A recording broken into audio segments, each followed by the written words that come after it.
चौबे ने बयान दिया है। बृहस्पति सिंह को जान के खतरे की बात को उन्होंने खारिज कर दिया। बृहस्पति सिंह ने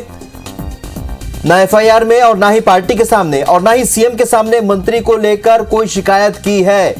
बड़ी खबर आपको बता रहे हैं, मंत्री रविंद्र चौबे का बयान, टीएस सिंहदेव को गलतफहमी हुई है, हमारी लगातार बात हो रही है, ये उन्होंने कहा है। तो पल पल घटनाक्रम बदल रहे हैं इस वक्त।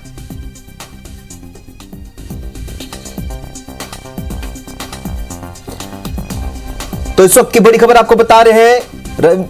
विवाद पर रविंद्र चौबे ने कहा है कि बृहस्पति सिंह ने ना तो एफआईआर की बात कही है, ना जान के खतरे की बात कही है।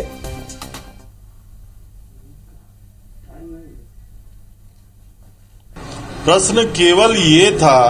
कि माननीय सिंहदेव साहब के द्वारा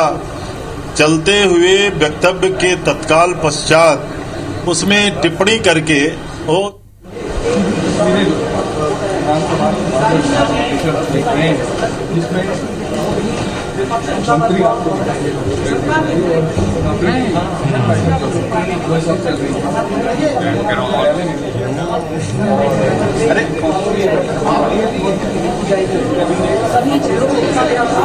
तो इस वक्त ये तस्वीरें आप देख रहे हैं, मुख्यमंत्री से चर्चा के लिए यहां पहुंचे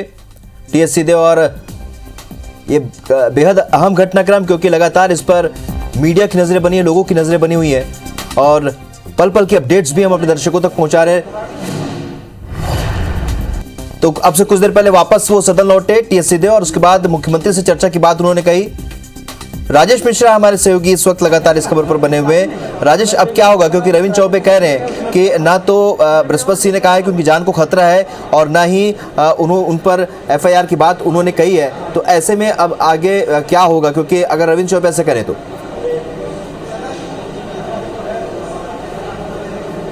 देखिए, रविंद्र चौबे जी से जब हमारी इस पूरे घटना को लेकर एक बातचीत हुई संसदीय कार्य मंत्री से, तो उन्होंने कहा कि टीएस सिंहदेव को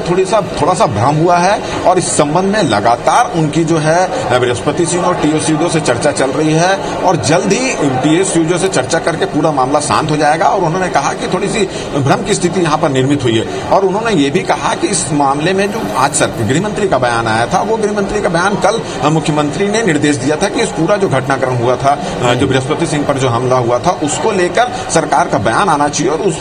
उस आधार पर सरकार ने की ओर से गृह मंत्री का बयान आया था। उस बयान को लेकर टीएस सिंहदेव में शायद थोड़ी भ्रम की स्थिति थी और उस बयान के बाद उनका ये एक्शन सामने में आया। और साथ ही साथ वो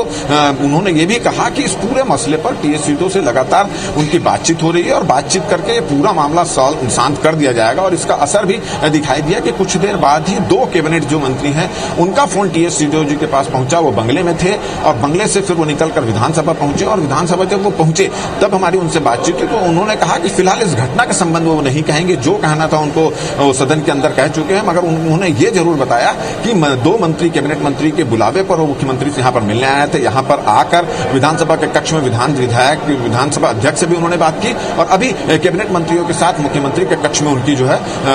इस संबंध में चर्चा चल रही है जी। लेकिन राजेश, दूसरी ओर हम देखें तो शून्यकाल में गृह मंत्री तामदुस साहू कहते हैं इस पूरे मामले को लेकर एफआईआर की कॉपी पढ़कर सुना देते हैं, इस पर विपक्ष हंगामा भी करता है। ये दोनों बातें कुछ अलग सी नजर आ रही, क्योंकि संसदीय कार्य मंत्री रविंद्र चौबे कह रहे हैं कि यहाँ पर जो घटनाक्रम जिसकी बात खुद गृह मंत्री कह रहे हैं, वास्तव में वो नहीं, गलतफहमी है।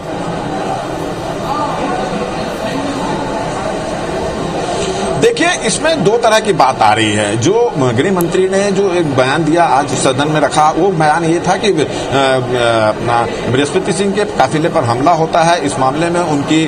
चालक के द्वारा रिपोर्ट दर्ज की जाती है और उस मामले में जो 3 आरोपी हैं उसको गिरफ्तार कर लेती है, वो न्यायिक हिरासत में उनको ले लिया जाता है। जिस पूरी घटना को के संबंध में जो घटना घटी और जो एफआईआर दर्ज कराई है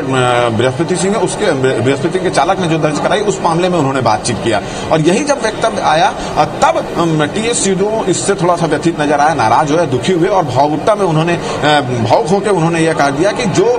इस घटना का जो दूसरा पक्ष है, जिसमें मीडिया के समक्ष बृहस्पति सिंह ने कहा था कि महाराष्ट्र से उनको जान का खतरा है और वो मुख्यमंत्री बनने के लिए इस तरह से उन पर हमला करवा सकते हैं, ये जो बात है, उस मामले में उनकी स्थिति इस पूरे मामले में स्पष्ट नहीं हुई है और वो सदन से यही चाहते थे कि इस मामले में स्थिति स्पष्ट होनी चाहिए। और जब बयान आने के बाद उनको ऐसा लगा तो वो फिर उठकर उन्होंने कहा कि इस पूरे मामले में जब तक उनकी स्थिति स्पष्ट संतुष्ट नहीं होती, वो सदन में बैठने की स्थिति में नहीं है, मानसिक रूप से तैयार नहीं है, और ये कहते हुए वो सदन से बाहर चले गए। तो दो तरह के मामले आ रहे हैं। एक में रविंद्र चौबे का बयान यह आया, मगर साथ ही जब उन्होंने इस दूसरे बयान के बारे में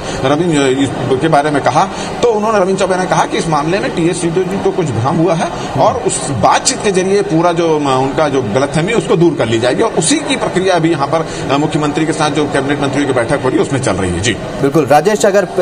पहले के घटनाक्रम पर चले, थोड़ा पीछे चले, तो बृहस्पति सिंह ने के ऊपर ये पहली बार ऐसा नहीं है कि उन्होंने आरोप लगाया है। इसके पहले रामविचार नेताम पर भी लगाया था, एलेक्स पॉल मेनन पर भी लगाया था। तो क्या आला कमान जब इन तमाम विषयों पर चर्चा करेगा तो क्या ये सारी बातें भी सामने आएगी? क्योंकि बृहस्पति सिंह पहले भी इस बात को लेकर चर्चा में रहे, उन्होंने आरोप लगाए हैं रामविचार नेताम पर भी और एलेक्स पॉल मेनन पर भी।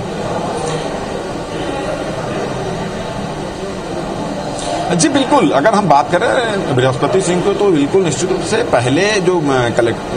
एलेक्स पॉल मेनन है उस पर उन्होंने आरोप लगाया था। फिर भारतीय जनता पार्टी के जो वर्तमान में राज्यसभा सदस्य हैं रामविचार नेताम पर भी उन्होंने इसी तरह का आरोप लगाया था, और अब अपने ही मंत्री जो टीएस सिद्धू पर इस तरह का आरोप लगाया। तो ये जब बात हो रही है तो निश्चित रूप से ये भी बात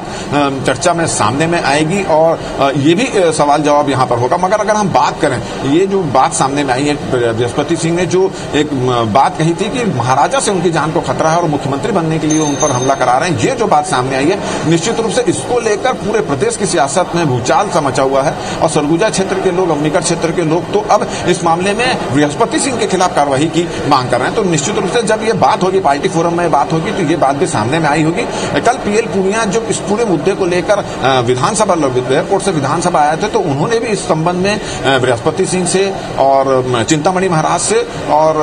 टीएस सिद्धू से, तीनों से अलग अलग 1-to-1 चर्चा की थी और पूरे से इसकी जानकारी ली थी।